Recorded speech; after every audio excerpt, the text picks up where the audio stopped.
Saya Dinar Kasiliani dari SMP 3 Salatiga. Kita akan melakukan percakapan praobservasi. Hal ini saya lakukan untuk kegiatan aksi nyata saya di modul 2.3 Coaching Supervisi Akademik.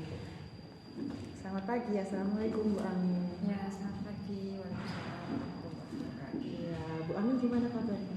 Alhamdulillah baik. Alhamdulillah. Ini lagi kosong ya berarti? Iya, jamnya nanti setelah ini ngajar. Ya, oke. Hari ini kita akan melakukan percakapan praobservasi karena kita akan melakukan observasi. Saya akan melakukan observasi di kelasnya Bu Amin.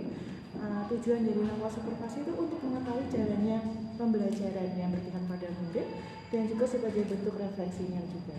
Nah, hal tersebut nanti akan kita obrolkan lagi untuk mengembangkan kompetensi Bu Amin sebagai seorang guru.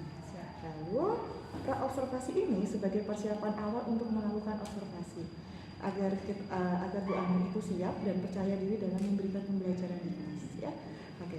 Tujuan pembelajaran yang akan dicapai Bu Amin nanti pada saat observasi itu.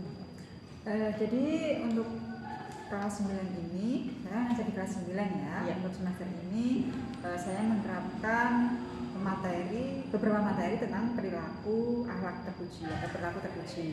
Nah, salah satunya di dalamnya itu ada tata krama, sopan santun, dan rasa malu. Jadi untuk pertemuan kali ini, tujuan pembelajaran yang ingin saya capai itu agar peserta didik dapat menyebutkan masing-masing contoh penerapan tata krama, sopan santun, dan rasa malu. Oke, jadi tujuan pembelajarannya adalah tentang tata krama yang harus murid sebutkan perilakunya bagaimana dalam kehidupan sehari-hari. Oke. Lalu rancangan pembelajarannya itu nanti bagaimana Bu Amin? Dari metode, strategi, modelnya itu bagaimana? Jadi nanti model pembelajarannya itu nanti konteks diskusi kelompok ya. Kalau metodenya pakai kontekstual learning. Nanti diawali dengan saya akan membuat sebuah pemantik seperti open the box. Itu nanti di sana siswa akan memilih box nomor berapa dan di dalamnya itu ada beberapa pertanyaan. Intinya siswa disuruh menyebutkan contoh-contoh perilaku. Nah, nanti kalau siswa belum bisa, maka kita akan lakukan pendalaman materi lebih dalam lagi tentang penerapan tata krama di kehidupan sehari-hari. Oke, berarti ini pakai kontekstual learning ya. Jadi anak dikasih permainan dulu sebagai pemantiknya, mereka tahu apa enggak tata kramanya yang bagaimana yang baik dalam kehidupan sehari-hari. Lalu area pengembangan yang ingin dicapai itu apa Bu?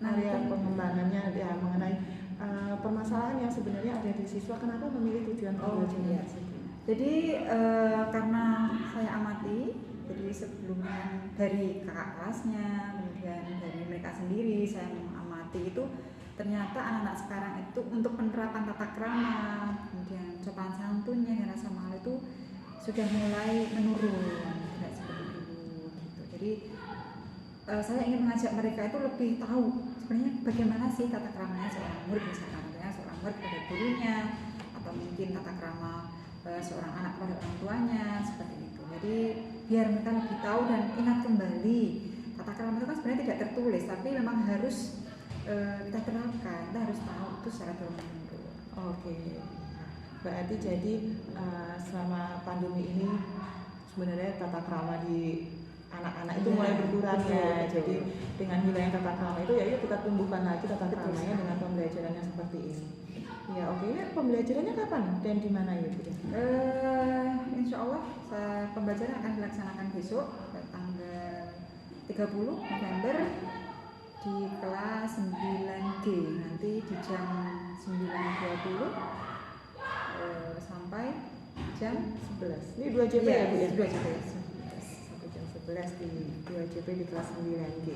Iya, nanti pada saat Ibu melakukan pembelajaran, saya sebagai observasi akan melakukan pengamatan dan mencatat-catat kejadian apa saja yang ada di kelas.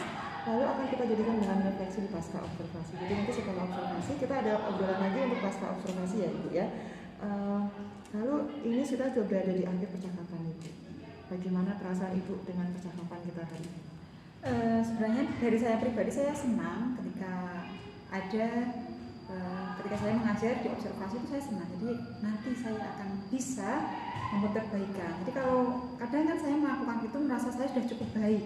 Tapi kalau ada orang lain yang menilai, memberikan masukan, bahkan mungkin dengan adanya kurikulum Merdeka ini, saya bisa menjadi lebih baik lagi ke depannya untuk menghadirkan pembelajaran yang menarik untuk anak-anak. Jadi mereka tidak hanya mendengarkan, mungkin juga terlibat langsung di dalam.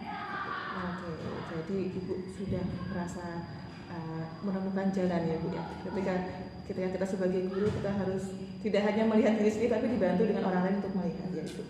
Oke, Ibu terima kasih atas waktunya, sampai ketemu besok di kelas 9G pukul 9. Sama-sama. Ya, selamat pagi Bu Ani. Selamat pagi.